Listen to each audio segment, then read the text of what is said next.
Tugasku menemanimu.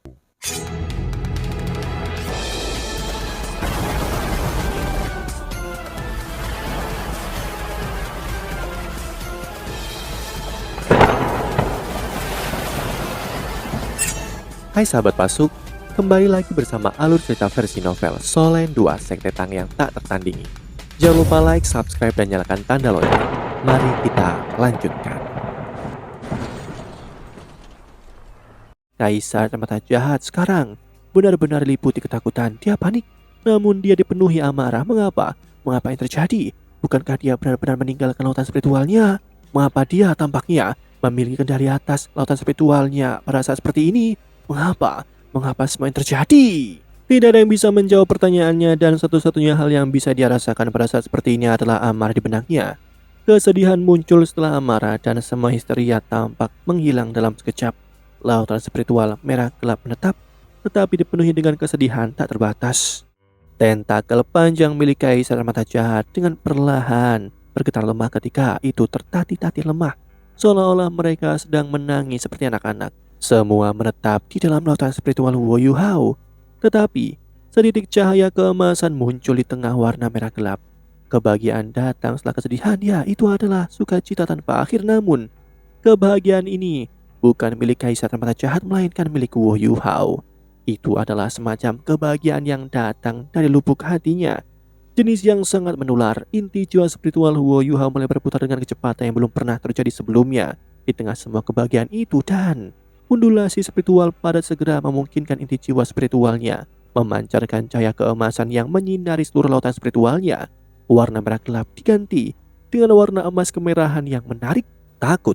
Hanya ada ketakutan tak berujung yang tersisa di hati Kaisar Mata Jahat, yang tidak diketahui akan selalu menjadi yang paling menakutkan, dan semua yang dia alami tidak diketahui olehnya, terlepas dari 700.000 tahun lebih kultivasinya. Cahaya redup berkedip-kedip di udara terus-menerus, dan dua siluet diam-diam terlihat di samping inti jiwa spiritual Wu Yu Hao, dan mereka memancarkan emosi bahagia. Itu adalah Tian Meng dan Putri Duyung.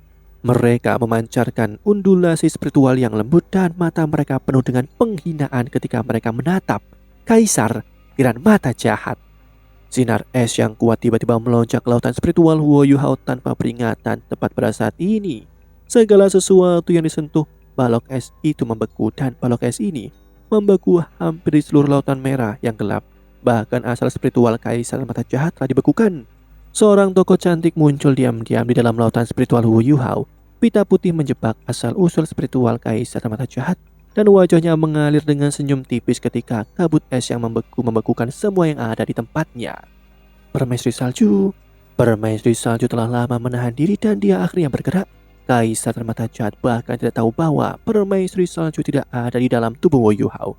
Dari sudut pandangnya, roh Wu Yu Hao telah ditekan bersama dengan lautan spiritualnya. Hanya Permaisuri Es yang berhasil melarikan diri keluar, dan dia sudah membakar kekuatannya untuk menyelamatkannya. Tapi bagaimana dengan Ratu Salju? Permaisuri Salju telah menunggu di luar dengan tenang dari awal sampai akhir, menunggu kesempatan untuk muncul.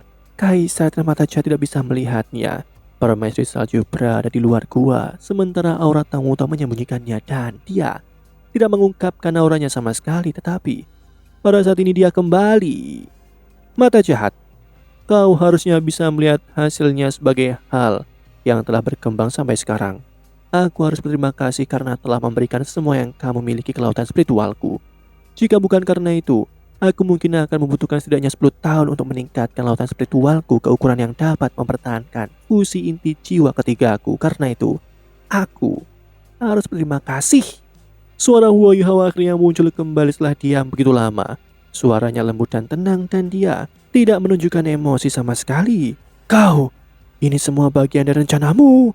Kaisar Mata Jahat tercengang sekaligus marah. Wu Yu Hao berkata dengan jelas, aku berada di waktu yang paling sulit ketika kamu pertama kali meluncurkan seranganmu. Ketika itu terjadi, kekuatan spiritualmu ada di otakku, dan kekuatan jiwa besar Long Xiaoyou mulai memberontak karena aku telah menggunakan terlalu banyak kekuatan jiwa. Aku dalam masalah baik dari luar maupun di dalam, dan aku bisa hancur kapan saja. Hampir tidak mungkin bagiku untuk membalikan keadaan dengan kekuatanku sendiri. lalu Anda muncul. Kesalahan terbesarmu adalah karena kau ingin terlalu menjaga tubuhku tetap aman. Karena itu kau tidak menyerang inti jiwa spiritualku sesegera mungkin dan memilih untuk mengendalikanku sebagai gantinya. Sambil mengasimilasikan lautan spiritualku pada saat yang sama, kau melakukan itu karena kau takut bahwa menyerang inti jiwa spiritualku akan menyebabkan aku kehilangan kendali atas kekuatan jiwaku. Dan jika itu terjadi, kau hanya bisa menemaniku ketika kita meledak bersamaan. Itu semua benar. Jika kau memilih untuk menyerang inti jiwa spiritualku, kita akan binasa pada akhirnya. Untungnya kau tidak melakukan itu dan aku harus berterima kasih untuk itu. Kau tidak mau mati dan aku juga, karena aku masih ingin menemani kekasihku untuk selamanya. Terima kasih. Terima kasih telah memberiku kesempatan ini. Aku meminjam kekuatan permaisuri es untuk sementara waktu menyegel kekuatan jiwa Long Xiaoyao yang keras dan kuat saat aku menyesuaikan kembali dan mengatur ulang tubuhku pada saat yang bersamaan. Aku tidak memiliki kekuatan untuk membalas dendam kepadamu pada saat itu, dan itu juga ketika kau memiliki peluang terbesar. Jika kau memilih untuk menyerang inti jiwa spiritualku sebelum menggunakan kekuatan tangguh untuk mengambil alih tubuhku secepat mungkin, kau mungkin telah menyelesaikan kepemilikanmu. Kau akan benar-benar masukiku. Tetapi kau terlalu paranoid karena kau tidak membalas dan kau bereaksi secara logis dengan mencoba mendominasi lautan spiritualku demi stabilitas. Dalam keadaan normal, keputusanmu mungkin benar, tetapi aku berbeda dari orang normal. Lautan spiritualku tidak lagi berada dalam batas manusia karena ada aura dari dunia lain yang terkandung di dalamnya. Karena itu aku tidak takut kau mendominasi lautan spiritualku dari awal sampai akhir, karena kau tidak mungkin menjadi pemilik sejati dari lautan spiritualku, dan kau juga tidak bisa menghapus kesadaranku. Karena itu aku bereaksi sesuai dengan apa yang kau harapkan. Aku berjuang untuk beberapa saat sebelum aku berhenti, sementara aku berkonsentrasi pada kekuatan jiwaku sendiri untuk mengendalikannya. Upayaku selama periode waktu itu akhirnya memungkinkanku untuk sepenuhnya menarik dan menstabilkan kekuatan jiwa yang berantakan dan tidak teratur dalam tubuhku. Dan aku bahkan berhasil mendapatkan kendali atas beberapa kekuatan jiwa Long Xiaoyao. Situasiku sepenuhnya stabil, sementara kau juga memberiku kejutan yang menyenangkan karena kau menggabungkan asal spiritualmu ke lautan spiritualku. Awalnya aku percaya bahwa hanya temanku, rohku, yang bisa melakukannya, tetapi ternyata kau juga bisa. Karena itu aku harus berterima kasih saat ini. Aku telah sepenuhnya menyerap cincin roh ke-9ku yang telah kau berikan kepadaku, dan kekuatan spiritualku telah melampaui semua makhluk hidup di benua ini. Bahkan dewa binatang di Tian tidak bisa bersaing denganku dalam hal itu. Aku percaya bahwa kekuatan spiritualmu mungkin sekitar standar yang sama bahkan selama masa-masa terkuatmu. Karena itu aku harus berterima kasih. Aku tahu kau benar-benar ingin bertanya bagaimana aku melakukan semua ini. Aku juga harus memberitahumu karena kau akan mati dengan keluhan yang belum terselesaikan. Apa yang baru saja kau rasakan adalah kebahagiaan, kemarahan, kesedihan, dan kebahagiaan. Kau merasakan kekuatan emosi karena lautan spiritualku mengandung kekuatan yang bukan milik dunia ini. Benih alam dewa, benih ilahi. Dewa emosi telah mengarahkan pandangannya kepadaku dan bakatku, dan dia memberiku kesempatan ini. Bagaimana kau bisa mendominasi lautan spiritualku dengan benih ilahi ini di sini? Kau, Kaisar Mata Jahat, berada di atas dengan amarah, dan mata jahat besarnya memancarkan gelombang hitam. Namun bagaimana dia bisa melawan Ratu Salju yang juga membakar perasaan spiritualnya untuk menggabungkan dirinya ke dalam Wu Yuhao? Permaisuri Salju berada di urutan ketiga di antara 10 besar monster roh, dan Kaisar Mata Jahat akan mengalami kesulitan mengalahkannya bahkan selama masa-masa terkuatnya, belum lagi dalam situasinya saat ini. Bilah pendek yang memancarkan kabut tipis melayang di udara, dan bilahnya mengarah ke bawah.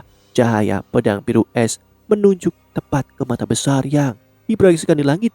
Mata jahat telah kehilangan semua warna dan keaktifan, dan hanya ada warna abu-abu di dalam pupilnya, warna keputusasaan dan kekalahan. Cahaya pedang dingin turun ke mata jahat tanpa ampun dan brutal menusuk ke dalamnya. Kekuatan jiwa Huo Yuhao yang telah ditahan selama berhari-hari akhirnya meletus. Pusaran air yang dicampur dengan kekuatan spiritual dan kekuatan jiwa naik sekali lagi, dan inti jiwa spiritual Huo Yuhao membimbing semuanya saat mereka dengan cepat bergegas ke lautan spiritualnya. Pusaran air muncul satu demi satu di lautan spiritual Huo Yuhao yang merah gelap, dan bintik-bintik cahaya keemasan menyebar ke segala arah.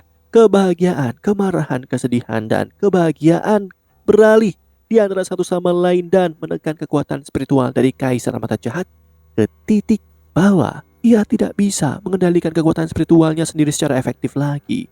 Kaisar Mata Jahat hanya bisa melihat ketika cahaya emas menyatu ke lautan spiritual Huo Yuhao terus menerus, dan pancaran dingin melati embun pagi miliknya merobohkan dan memecahkan rasa indera spiritual dari Kaisar Mata Jahat sepotong demi sepotong. Tang Wutong yang duduk berhadapan dengan Huo Yuhao dengan kaki bersilang membuka matanya dan menyaksikan pola merah gelap di wajah Huo Yuhao yang sedang bertahap surut. Proyeksi Kaisar Mata Jahat di belakang punggungnya menghilang dan dia menghela nafas lega ketika ia menutup matanya sekali lagi. Kali ini dia tidak lagi khawatir tentang apapun ketika dia memasuki meditasi mendalam. 3 tahun kemudian berlalu. Ibu kota Kekaisaran Starlo, kota Starlo. Langit kelabu dan bau asap serta bubuk mesium meresap ke udara. Langit redup dan suram dan awan gelap mengancam untuk menghujani kota dengan angin musim. Kurang dari sepertiga tembok utara kota Starlo masih berdiri, tetapi garis pertahanan jiwa masih bisa dilihat.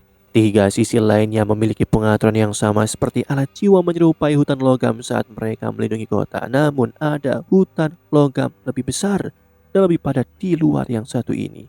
50 km ke barat kota Starlo dan 50 km ke utara Starlo. Udara dipenuhi dengan pembunuhan yang berbahaya dan semua jenis alat jiwa pengintai menghiasi langit. Mereka semua menunjuk ke arah kota Starlo. Sepetak besar alat jiwa membentuk banyak garis depan alat jiwa membentang di bumi, dan mereka menyerupai sebuah penyubit besar yang dapat mencubit kota Starlo setiap saat. Kota Starlo adalah garis pertahanan terakhir ketiga kekaisaran pribumi. Ya, kota adalah pertahanan terakhir mereka. Kekaisaran Tianhun dihancurkan lebih dari 3 tahun yang lalu. Kekaisaran Yushu Tianran tiba-tiba meninggal tidak lama setelah itu, dan putra mahkota Suyunhan naik ke tahta. Permaisuri perang memerintah kekaisaran atas nama kaisar baru.